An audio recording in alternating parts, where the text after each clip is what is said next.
জানিয়ে দিই গীতাঞ্জলি প্রচার তরঙ্গের পরবর্তী অনুষ্ঠানগুলি সম্পর্কে। একটু পরে শুনবেন আধুনিক গানের অনুষ্ঠান।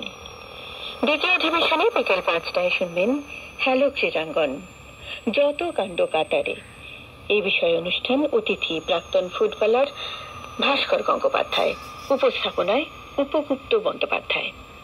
5:30 বিদ্যার্থীদের জন্য দ্বাদশ শ্রেণীর পদার্থবিদ্যা নিয়ে বলবেন বেথুন কলেজের শিক্ষিকা রাখি পাল। 6:05 সাঁওতালি অনুষ্ঠান।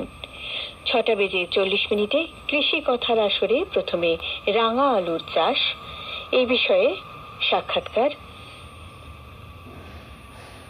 ডক্টর জয়ন্ত তরফদারের সাক্ষাৎকার নিয়েছেন রামরঞ্জন দাস রায়। পরে একটি রূপকানুষ্ঠান সবুজ বিপ্লব, প্রযোজনা সুমিত চক্রবর্তী।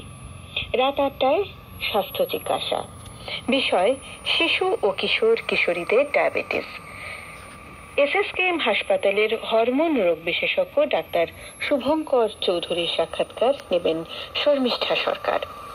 রাত 9টায় শাস্ত্রীয় সঙ্গীতের অনুষ্ঠানে শুনবেন সেতার শিল্পী সুপ্রতীক সেনগুপ্ত।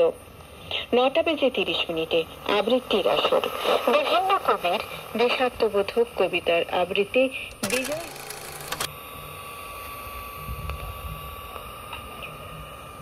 9:45 মৃত্যুঞ্জয়ী। 10:15 বাংলা ছায়াছবির গানের অনুষ্ঠান। 10:30 শুনবেন কর্মখালি সংক্রান্ত ঘোষণা। 10:35 রজনীকান্তের গানে সমিতা মুখোপাধ্যায়। 10:45 আধুনিক গান, শিল্পী দিলাশা চৌধুরী। 11:10 শাস্ত্রীয় সঙ্গীতের অনুষ্ঠানে শুনবেন খেয়াল, ঠুংরি ও দাদরা। 11:40 শাস্ত্রীয় সঙ্গীতের অনুষ্ঠান, শিল্পী থাকবেন নীলাঞ্জনা দত্ত ও শিলাঞ্জনা দত্ত।